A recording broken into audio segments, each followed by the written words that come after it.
Baba uMseliko abangazange bamthande. Sekuyena umuntu uthi ene uyayithanda yini ifamily yakhe emakhaya.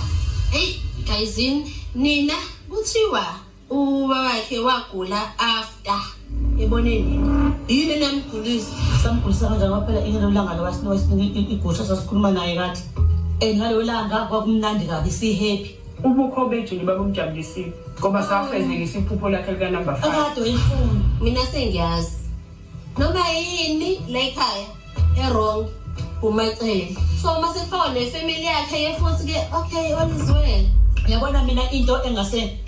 ngithi mhlambe abantu bangayisho ngathi ukuthi siyamsupport thina bakacela futhi kufanele simsupport because akayifihlanga into yakhe ukuthi ufuna ini sithini akayifihlanga masenazi kodwa khathi ishadwa wenza kanjani ushado wakhuluma ngabantu ku sekukhona emshadweni ngoba nakhona lapho ukuthi wayishadile hayibo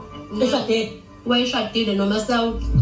wayishadile nini kubi kanjani wayengashadanga indaba sakho isindaba sakho angeke ngiyatshela nje ubaba wakhe eseloboleka cele waya kaMasawu waya kaMayeni waya kaMakhumalo waya kwaMangwabi waya kaMakhwela ihamba kanjani